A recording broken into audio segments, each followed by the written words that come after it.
de prendre même un pas pour l'imam al-Hussein alayhi salam, c'est tawfiq. C'est vraiment une sélection de sa part. Et des fois, même si je ne le mérite pas, il a une générosité avec les modiciens, il y a une personne que je n'ai pas fait pour le dire avec tu es qui vit na accueillir que les tu on je n'ai pas d'ailleurs le rumal ni iman रात में सिवे लो रुमाल ने कादो तरीके से तुम्हारा मेहमान जो पानी तो नहीं पर आता है मात्र अगर इस sélection करे tu ne regardes pas que ce que je fais tout ça c'est juste une grâce parce qu'il représente le nom d'Allah Al-Karim. Donc ça c'est vraiment un honneur mais ça dépend moi à chaque fois je vois que c'est lui qui décide.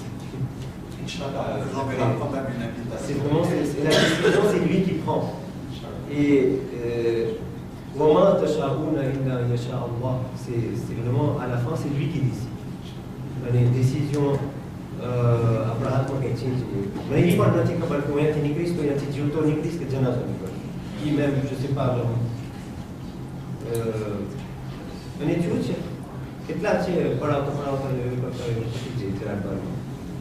donc, Inch'Allah, si Allah le voudra, lui il va sélectionner, il va me trouver digne, Inch'Allah. Voici là, ce sont juste des petits voici là au milieu. Concernant la première question, les études en Iran, bien sûr, c'est très bien étudier et tout ça, mais premièrement, pour les études islamiques, ce n'est pas vraiment nécessaire de venir en Iran. C'est même possible, comme on a Sigan Madjain, et après il ne faut pas grand-chose. C'est possible. C'est plutôt, il m'a dit, les malins veulent une volonté personnelle. Si on veut, on peut les gagner. C'est vraiment plutôt être voté en France, quand on n'est pas des actifs, on peut vraiment.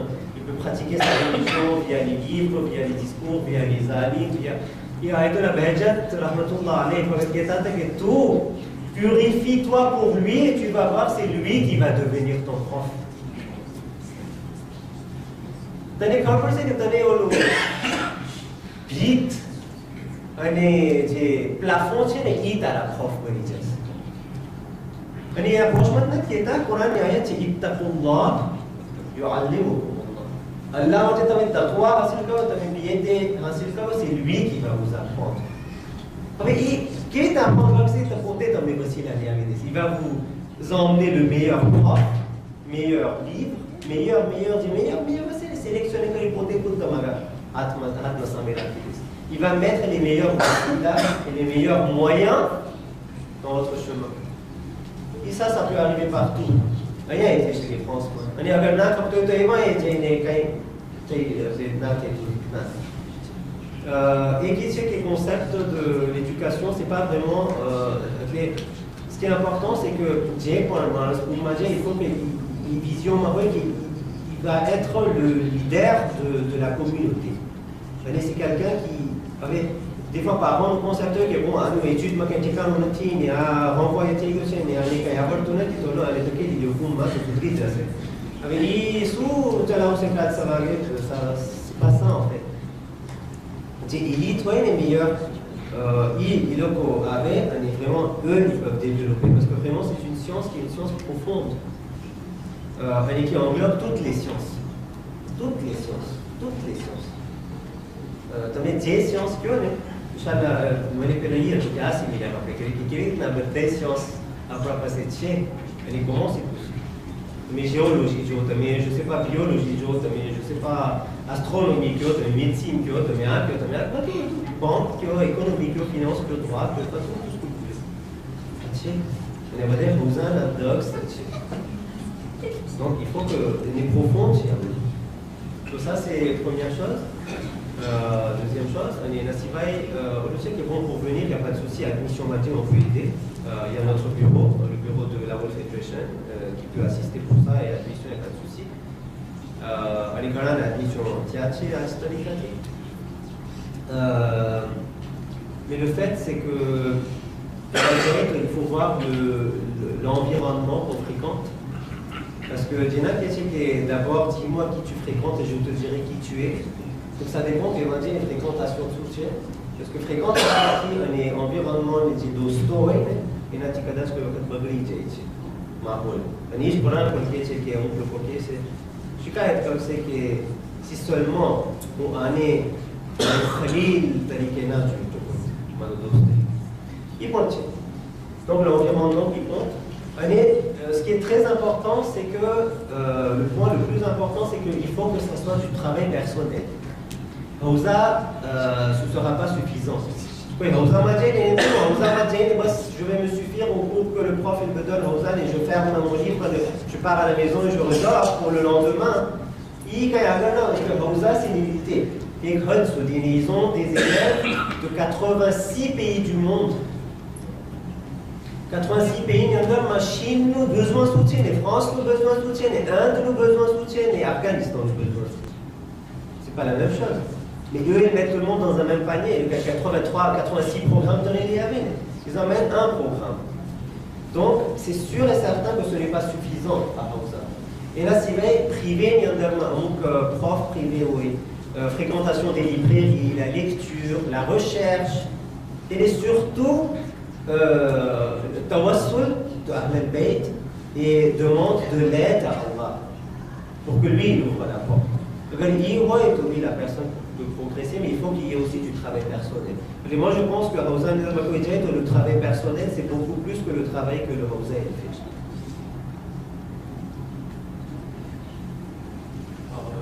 C'est assez intimidant de poser une question après les questions vraiment intellectuelles qui ont été posées. Ça ramène le débat vers le haut. Justement, je suis vraiment d'accord avec votre réponse sur la question des Hausa. Ça m'amène à peu près aux mêmes conclusions que j'ai été amené à faire après mon analyse.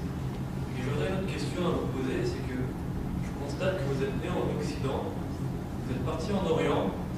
20 ans après, la plupart de vos activités y sont toujours.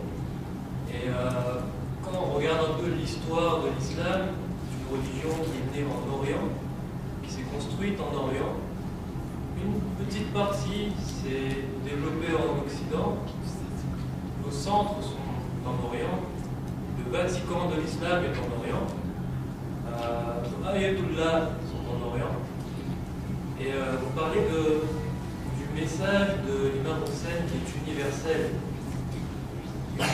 sans limite géographique, universel sans limite de race, universel sans limite de religion.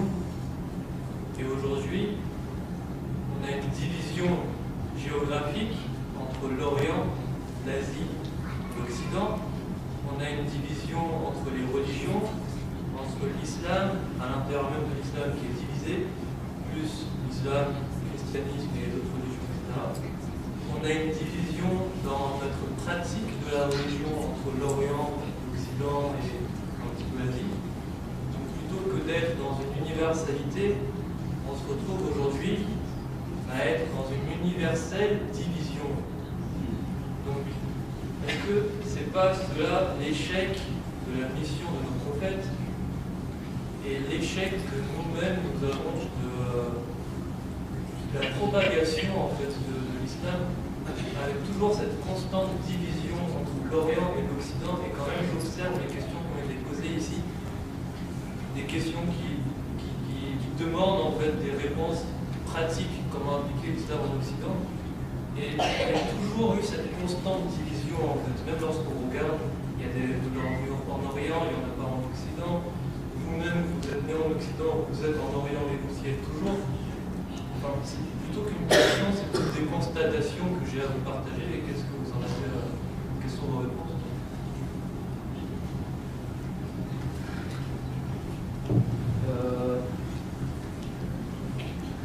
Oui, c'est-à-dire, moi je dirais que, c'est-à-dire le centre, oui, par exemple, même du temps de prophète, si on dit. Le prophète, ça a commencé à partir de l'Arabie Saoudite. Ça a commencé par l'Arabie Saoudite, par la Mecque, la Médine, mais le message est universel. Après Joe Biden, si on regarde aujourd'hui l'Arabie Saoudite, combien il est éloigné du message réel du prophète lui-même. Mais ça s'est développé dans le monde entier. Par exemple, comme je disais là, que l'Ayatollah Hakim, quand il est parti en Orient, dans les pays musulmans, il a dit que je suis parti dans les pays musulmans, il est aussi parti dans les pays occidentaux et partout. Il a dit quand je suis parti en Orient, dans les pays musulmans, j'ai vu les musulmans, il y avait plein de musulmans, mais je n'ai pas vu l'islam, pas nécessairement. Et je suis parti en Occident, je n'ai pas vu les musulmans, mais j'ai vu l'islam. Donc c'est plutôt ça qui ça dépend. Par exemple, si on regarde le prophète, lui, le prophète, il était né en Arabie Saoudite. Il est enterré en Arabie Saoudite. Il a passé toute sa vie en Arabie Saoudite, mais les Arabies Saoudites n'interviennent où eux ils sont.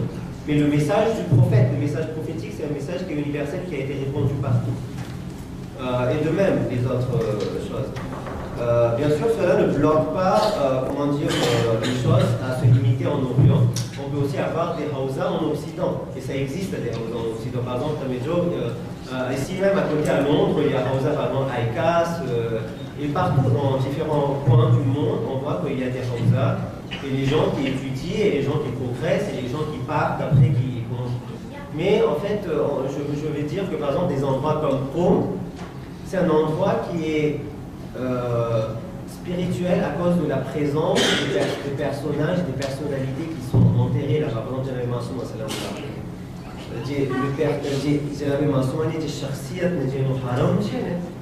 ça c'est quelque chose qui est unique. Et ça, on ne peut pas l'avoir ici, quoi. Donc, il y a une barkat que ce haram nous donne, c'est quelque chose qui est très très important. Par exemple, certains alim ils disaient que par exemple, nous on écrivait des livres et on était bloqués au milieu de notre trajet. On ne savait pas quoi écrire et c'était quoi la réponse. Et on partait à Haram de Mansouman, on faisait Tawassul et là-bas on arrivait à la réponse réelle. Donc, Tawassul c'est toujours important. Pas nécessairement de près, même de loin. C'est le cœur qui doit être attaché. Pas nécessairement. Des fois, il y a des gens qui sont là, collés, mais physiquement, mais pas interne. Il y a des gens qui sont de loin, mais la ziyarat, c'est la connexion. Donc, oui, mais il n'y a pas de souci, ça peut aussi être ici. On peut avoir des hawza ici, on peut avoir des alim ici, pourquoi pas avoir même des gens vraiment de niveau très très élevé qui peut être suivi. Il n'y a aucune loi qui dit que ça doit être limité pour l'Orient. Mais il y a une parole qui est assez jolie, qui dit que l'Est et l'Ouest et le Sud et le Nord, ça ne fait qu'une petite différence. Peu importe ta destination, juste sois sûr que tu fasses de chaque voyage un voyage interne. Si tu voyages d'un voyage interne, tu pourras conquérir le monde entier, et même plus haut. Ça, c'est-à-dire, c'est ça qui est important. Si j'arrive pas, par exemple, à voyager, Karbala, Iran, tout ça, même d'ici, je peux avoir plus que ce que eux, ils ont. Mais ce qui est important, c'est le fait que c'est la sincérité. Quand on le mérite, lui, il donne. Et des fois, même étant en couple, il donne. Il y en a des gens. Il y en a des gens.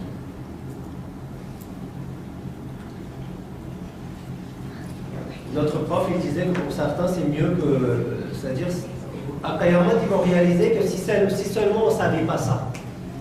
Parce que plus on sait, plus le fardeau devient lourd. Plus ça devient lourd. Il va regretter que si seulement ça aurait été mieux. Si seulement j'aurais pas fait ça. Donc, il faut toujours espérer le meilleur, c'est-à-dire de ce que lui dit.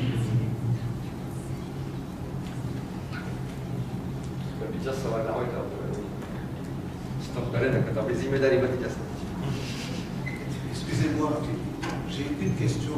J'aimerais bien que vous... Vous avez insisté tout à l'heure sur le fait qu'il fallait faire attention à l'environnement pour les enfants qui vont, Inch'Allah, étudier là-bas. Qu'est-ce que vous avez voulu dire par là? Oui, bon, je veux dire que si on dit boum ou bien Iran, ça veut pas dire qu'on est dans un paradis. Bon et mauvais, ça existe partout. Et ça peut même exister dans un endroit comme Iran et comme Pau. Vous voyez, ça dépend de l'imam Sadiq alayhi salam.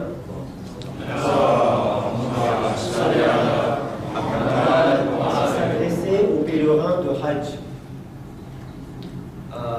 Les Hajis partaient pour le pèlerinage. Ils sont venus auprès de l'imam Sadiq alayhi salam pour demander des conseils. Et l'imam lui répond. La première chose que l'imam dit en tant que conseil, c'est wa ahsini sohba. C'est-à-dire, regarde ton entourage avec qui tu es, dans ta chambre. Dans quel café tu pars? Le groupe lui-même, ça fait un effet. Vous partez avec un tel groupe, c'est qui le alim, qui est-ce qu'il explique, qu'est-ce qu'il dit, c'est qui à droite, c'est qui à gauche, c'est quoi la fréquence, tout ça, ça fait un effet. Qu'est-ce qu'on mange, qu'est-ce qu'on pense, tout ça, ça fait des effets dans notre décision, dans notre âme, dans notre corps, dans notre sensibilité, dans notre pensée, tout. Donc de la même façon, ça dépend, parce qu'il y a tout le monde, il y a des gens de 83, 86 nationalités. Donc il y a tout le monde à l'intérieur. Donc c'est pour ça il faut exactement être, comment dire, c'est bien d'avoir par exemple un prof ou un guide qui puisse orienter. Et c'est ce que nous, on essaie de faire via le bureau de la World Federation. À chaque fois que les élèves ils viennent, on fait d'abord, pas seulement on fait l'admission, mais on aide aussi dans l'orientation. Parce que des fois, un prof qui est en Iran, mais il y a des idées qu'il intègre, et après le monsieur commence à suivre, et voilà, il est parti. Et après être revenu, il devient un alim, et c'est un musibat qu'on ne peut plus arrêter. Par contre, je dis, et ça arrive. Parce que ça aussi, c'est possible. Vient un prof que la personne arrive. Elle a fréquenté un prof qui n'est pas normal, vient avec quelques pensées, voilà, après ça commence, et il est influencé. Après, il ne consulte pas bien les autres profs, et voilà, il pense qu'il sait maintenant, il pense qu'il connaît. Le grand souci, c'est ça, il pense qu'il sait. Et après, ça cause des problèmes. Donc ça peut être même nuisible pour la communauté, au lieu que ça soit bénéfique. Après, ça va laisser dernier des derniers.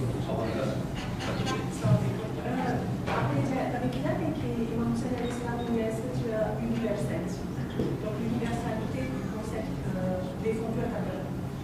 Mais Kadala est devenu universel par rapport au tableau qu'on a fait, par rapport au message qu'on a pu propager de l'imam Hussein alayhi salam.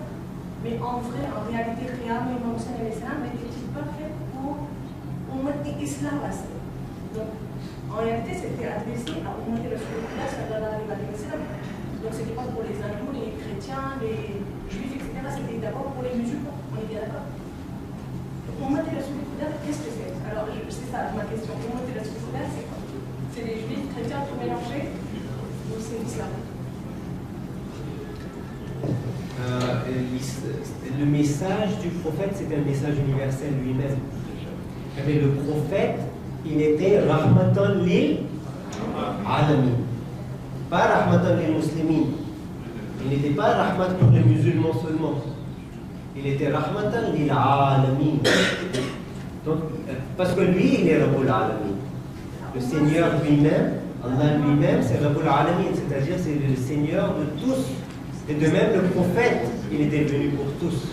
C'est pour ça que les gens sont venus vers l'islam, à cause du prophète, à cause du message du prophète. Avant le prophète, ils n'étaient pas des musulmans. C'est grâce au message du prophète qu'ils sont devenus musulmans. Donc ils sont venus vers l'islam. Ils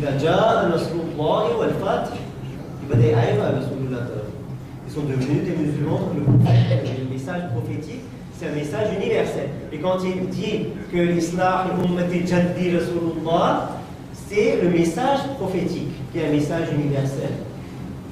Et en fait, c'était les principes prophétiques pour pouvoir remettre en place les principes prophétiques. Donc vous voulez dire que la Oumma, c'est le message de Rasulullah, la Oumma, c'est pas des êtres humains? La Oumma, oui, ce sont des êtres humains, mais pas nécessairement musulmans. D'accord. Tout confondu. Oui, et c'est pour ça que, si on regarde, parmi les compagnons de l'imam Al-Hussein al-Islam, il y avait des gens qui se sont convertis là. Qui sont convertis. Oui, d'accord, ils sont devenus vers l'islam. Oui, l'islam, c'est la soumission. C'est-à-dire, ils se sont soumis à la fin. Donc, c'est un message qui s'adresse à tout le monde. Le message, oui, mais l'islam, c'était pour tout le monde? C'était pour la Oumma ou c'était pour tout le monde?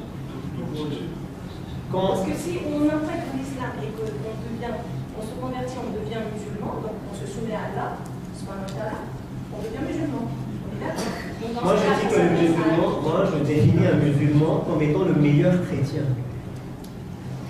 Un musulman, ça veut dire qu'il est le meilleur des chrétiens. C'était quoi le message du prophète Isa alayhi salam? Un musulman, c'est celui qui a suivi pas par pas les messages du prophèt Isa alayhi salam. Un musulman, c'est le meilleur juif. Le prophète Moussa alayhi salam, il est venu en tant que prophète, en tant que guide, et son message, c'était le même message que notre prophète de l'islam. Qulu la ilaha illallah tuflihu. Ils ont tous dit la ilaha illallah, tout le monde. On ne parle pas du chrétien actuel, du christianisme actuel. Je ne parle pas du christianisme actuel. Aujourd'hui, si vous dites ça, Non. moi je mets en place la Trinité et je dis bon, ben, Non. Justement, ça c'est pas le christianisme. Ça c'est notre compréhension du christianisme.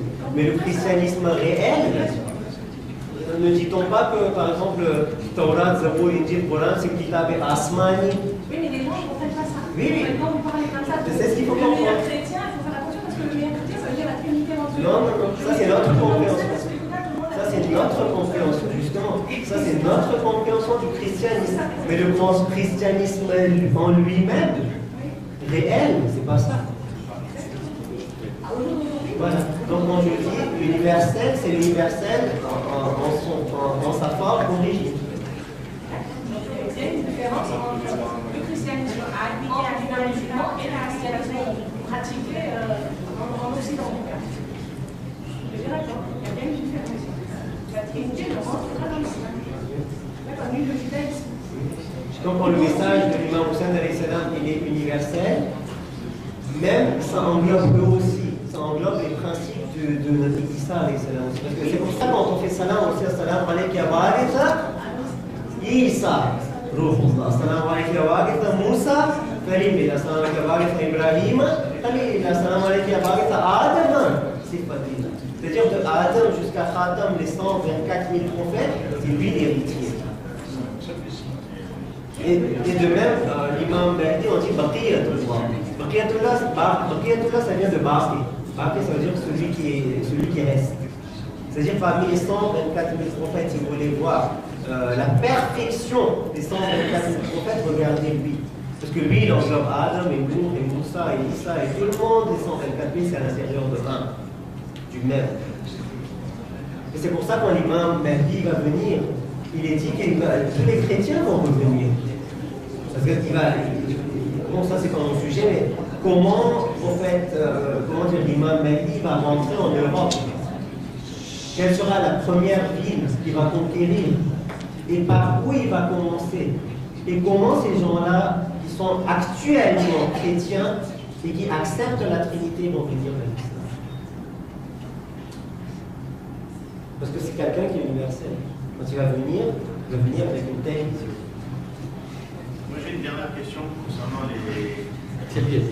Parce que je vous conseille, je vous invite. Mais d'une façon générale sur actuellement ce qui se passe avec les prêches qu'on entend du chiisme, mais qui remettent en question notre Moalja et tout ça. Qu'est-ce qu'ils en pensent en Iran de ça? C'est important parce que c'est des maîtrises qu'on entend sur YouTube, qui est accessible par tout le monde.